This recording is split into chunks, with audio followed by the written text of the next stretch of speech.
also welcome Mr. Ujjwal Pratap on the roundtable. He's representing the university perspective. Ujjwal Pratap is the Director for Strategic Communications and PR at Galgotias University, closely engaging with students' aspirations and institutional growth and industry-academia partnerships. Thank you so much, ladies and gentlemen, for joining us. And everything, there is a lot of criticism around that also. Indian universities are not known globally. We are, as said about, traditionally we had a history of, academics. We had the Nalanda University, we had the Takshashila and everything. That is, centuries ago. But today, we are not really known for education, right? And our students are still choosing to go abroad. So what is lacking in the system? Well, I think Indian students going abroad, it has multiple factors which is driving that aspect. And, students are seeking global exposure, the perception that foreign universities, they will have better research opportunities, the kind of quality of education that they will receive there is perceived to be better than what Indian universities offer. But that is changing, also shifting at a very fast pace. If you see the Indian universities, the way new age universities and are kind of, feeding into the aspirations of students, that also has to be taken into perspective. And the more important question I feel is that, like you said, that can India create world-class universities here right from India? Because see, a lot of things are changing at a fast pace. So, like you said, historically, India did attract scholars through institutions like Nalanda and Takshashila. And to reclaim that position, Indian universities do need to kind of have a global connection. They need to be more closely aligned with industry. They need to be in sync with how technology is changing, how the way students are consuming information, how students are learning. And that all needs to be responded to in a very structured and in a very systematic way. And I believe that is the need of the hour.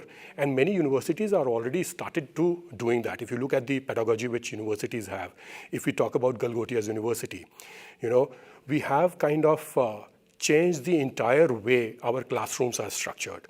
We have a collaboration with Nanyang Technical University in Singapore, and they we have adopted the experiential learning, which they have experimented, and they have been very successful with that. So now if you look at the university classroom setup that we have, we do not have those rows of benches and desks. Every classroom is structured in a round table format in which we have 5-6 tables, and students sit around that round table.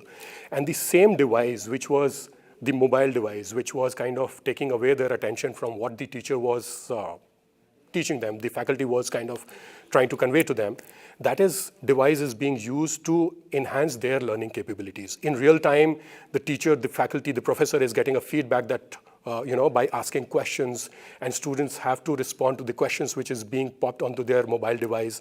And we have 5 or 6 different screens located in every corner of the classroom. No. This is what we are hearing. The students are complaining that we do not get to sleep in the backbench. And that is what we are seeing as a compliment, because, students are engaged, and teachers and faculty members also get feedback in real time that whether whatever they are teaching to their students, that is getting, whether that is getting, conveyed in the right way or not. Well aware of the problems, yes. But, the updation of the system, and that is taking time, but I think we have to catch up. So yeah, I would just like to add to that, there have been questions about the relevance of university education and the degrees. But I feel that, the importance of a university degree cannot be kind of, in a way, reduced or undermined, because a strong degree from a very credible university still gives the kind of intellectual foundation and professional credibility which kind of structured learning, peer network, mentorship, and long-term career mobility is enabled through a university degree. And what has changed is that students are now expecting a little bit more from the university. They are expecting that they receive practical exposure, interdisciplinary opportunities, like ma'am was saying, and this is what the new education policy is also promoting. And industry integration, like sir was saying, that it is extremely important. And, universities have started responding to that. For example, if I say in just past 72 hours, we have signed a partnership with 3 industries. So L&T Edutech has inaugurated a very advanced electric vehicle center of excellence at our campus, in which our students will get exposure to learn about future of mobility. And then we have also collaborated with IBM, and IBM is going to roll out their artificial intelligence, quantum computing kind of curriculum. It will become part of the curriculum. And we have also collaborated with 24/7 VC, which is a very unique collaboration, wherein a venture capital will have a presence on a university campus. So if you look at that, universities offer multiple pathways.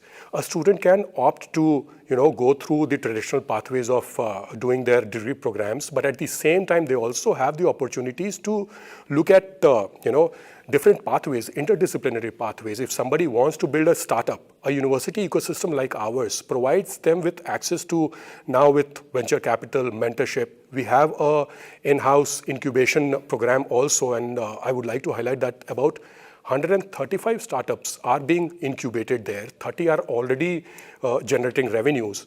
And one of the startups very recently attracted a funding of 3 crore rupees, which is phenomenal. And one of the students, the co-founder, is just 18 years old.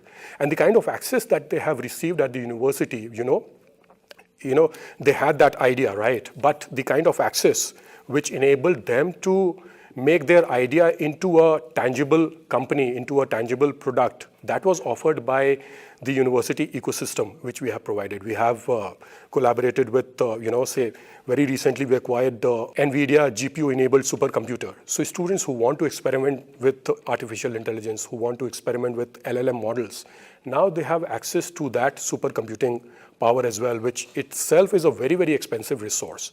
So all those things, if you look at, the university is a kind of thriving ecosystem which gives access to students who want to pursue their passion. If they want to build a career in a specific field, then they have their specific pathways also. They want to study engineering, but at the same time, the interdisciplinarity which a university ecosystem brings in, that gives them flexibility to choose their pathways. If they want to build startups, if they want to be an entrepreneur, all of that can happen.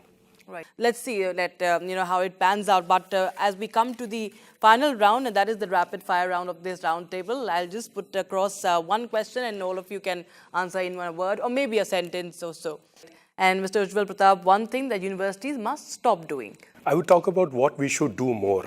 And that is that we need to be more industry connected, we need to be more globally connected, and we need to be much more student centric. This is what I would say. Right.